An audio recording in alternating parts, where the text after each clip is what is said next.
Olá, tudo bem? Na aula de hoje, nós iremos começar a nossa atividade de matemática da primeira etapa de recuperação.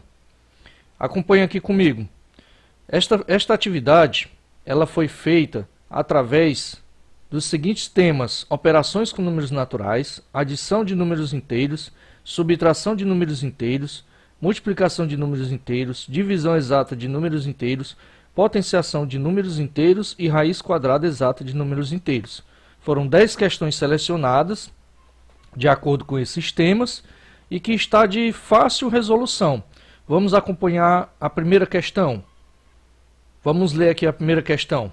Raimundo Nonato tem R$ 750 guardados num cofre em casa e sua irmã Celsa tem 589 também guardados em seu cofre. Eles reuniram essas quantias para comprar um notebook. Quanto eles têm ao todo para comprar este aparelho eletrônico? Aqui é o seguinte, ó, um tem R$ 757 e o outro tem 589. E a palavra reuniram, ou seja, eles reuniram, significa somaram. Portanto, você vai somar as quantias, que dá o resultado correto para eles comprarem o aparelho eletrônico, o notebook. Na segunda questão diz o seguinte: um colecionador de carros em miniatura possui em seu acervo pessoal 15.020 carrinhos. Ele pretende ampliar seu acervo para 16.000 carrinhos. Quantos carrinhos faltam para atingir essa quantidade? Aqui você vai analisar o seguinte, ó. Ele tem 15.020 e quer chegar em 16.000. Você vai observar qual é o maior, 16.000 ou 15.020. Observando qual é o maior, você vai subtrair o menor. Ou seja, o maior você vai subtrair o menor e vai encontrar o resultado, a quantidade de carrinhos necessárias para ele completar essa sua coleção. A terceira questão diz o seguinte: para ir ao trabalho, Alberto tem que pegar um ônibus e um trem. Sabendo que ele tem 4 opções de linhas de ônibus e 3 opções de linha de trem. De quantas maneiras diferentes Alberto pode ir ao trabalho tomando um ônibus e um trem? Aqui é o seguinte, ó, ele tem 4 linhas de ônibus, ou seja, pode ser a linha A, linha B, linha C e linha D. E 3 opções de linha de trem, linha A, linha B e linha C. Ele pode ir o A, o A com B, um A com C, o A com D e por aí vai. Ele pode multiplicar, ou seja, você vai multiplicar as quantidades de ônibus pela quantidade de linhas e vai encontrar o resultado. Essa questão aqui é de multiplicação, tá certo? Quarta questão. Uma balsa faz a travessia de um rio que liga 2 cidades. Em cada viagem, a balsa consegue levar no máximo 25 carros.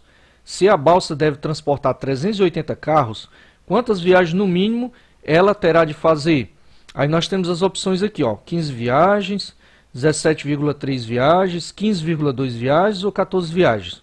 Aqui você vai fazer o seguinte, ó, é uma questão de divisão. Você vai dividir 380 por 25, vai ver que não dá um número inteiro, certo?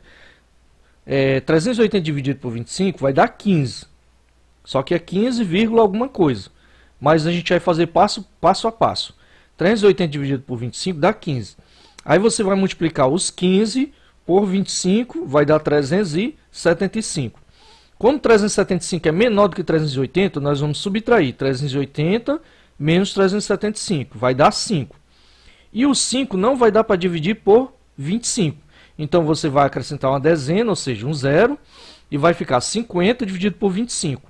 E lá na divisão você vai acrescentar uma vírgula. Onde tem um 15, vai ficar 15, alguma coisa. Aí você vai dividir 50 por 25, vai dar 2. 2 vezes 25, 50. Vai subtrair 50 por 50, o resto é zero. Aí você vai descobrir que a resposta é 15, alguma coisa. Questão 5. Em um campeonato de futebol, uma equipe marcou 17 gols e sofreu 17 gols.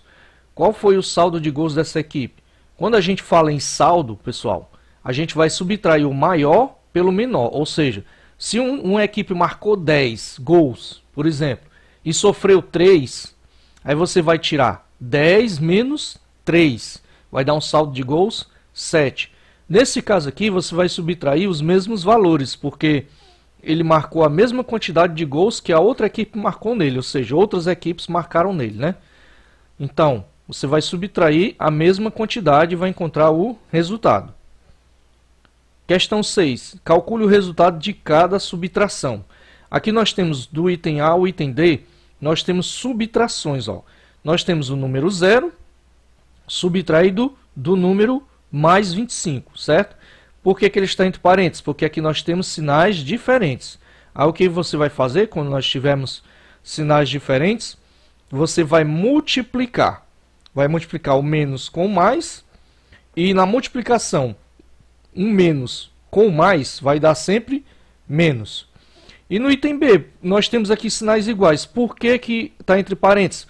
Porque é o seguinte, é o menos da subtração menos o número negativo, certo? Então, nós vamos multiplicar os sinais iguais. E na multiplicação, sinais iguais, o resultado é positivo. Menos vezes menos dá mais, e mais vezes mais também dá mais, tá certo? Aqui nós temos menos 11 menos mais 32. Sinais diferentes, você vai multiplicar primeiro os sinais, multiplica menos vezes mais, vai descobrir que o resultado é menos e vai somar. Aqui também, ó, menos vezes mais, você vai multiplicar, o resultado é menos e vai somar. Tá certo? Questão 7. Efetue as seguintes multiplicações abaixo. Nós temos aqui números entre parênteses, certo? E quando nós temos números entre parênteses, há entre eles uma multiplicação. Quando não tiver outro sinal, há uma multiplicação. Aqui você vai fazer o seguinte, você vai multiplicar os sinais de cada um pelo outro, e depois vai multiplicar os números. Por exemplo, mais vezes menos dá menos. Aí vai ficar menos, aí você vai multiplicar 9 vezes 2. Questão 8, bem parecido com a questão 7. Só que o inverso da multiplicação, que é a divisão.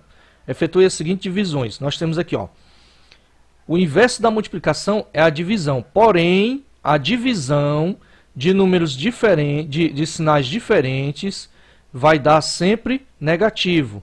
E de sinais iguais vai dar sempre positivo. Ou seja, menos dividido por mais vai dar menos. Aí você vai dividir 15 por 5. Mais dividido por mais dá mais. Aí você vai dividir 32 por 4. Portanto, na multiplicação e na divisão, sinais diferentes, o resultado é negativo. Sinais iguais, o resultado é positivo. Questão 9. Calcule as seguintes potenciações. Nós temos aqui, ó, mais 5 elevado a 3 vezes mais 5 elevado a 6. O que é que eu vou fazer aqui, professor? Vou observar a base, certo? Qual é a base aqui? A base é 5. A base é a mesma. Como é uma multiplicação, eu somo apenas os expoentes. Eu vou somar o 3 com o 6. Eu vou colocar a base 5 e o resultado da soma 6 com o 3. Tá certo? No item B, mais 6 elevado a 5 dividido por mais 6 elevado a 2. Nós temos aqui uma divisão de bases iguais. Ó, a base é 6. Porém, na divisão, as potências subtraem, certo? Nós vamos pegar a maior, que é 5, subtrair da menor. Você vai botar a base 6 e o resultado da subtração. Questão 10. As raízes quadradas abaixo. Calcule. Vamos lá. Nós temos o item A, B, C e D. Você vai fatorar em fatores primos. O que é fatores primos, professor? São aqueles números que são números primos. São aqueles números que são divididos por 1 ou por ele mesmo. Ou seja, o 2, o 3, o 5, o 7 e por aí vai. Certo? O 11. Nós não podemos dividir por outros números a não ser 1 ou ele mesmo. Por exemplo, a raiz de 81. Você vai dividir 81 por 3, dá 27. 27 dividido por 3 dá 9. 9 dividido por 3 dá 3. 3 dividido por 3 dá 1. Quando você fatorar, você vai ver que vai ficar 4 números 3. E a gente vai pegar de 2 em 2, porque é raiz quadrada. Vai ficar 3 ao quadrado vezes 3 ao quadrado dentro da raiz quadrada. Como está dentro da raiz quadrada, nós podemos cancelar raiz com o expoente, ou seja, raiz com 3 ao quadrado e raiz com outro 3 ao quadrado, certo? Aí vai sobrar apenas o 3 vezes 3. E 3 vezes 3 é 9. Portanto, a raiz de 81 é 9.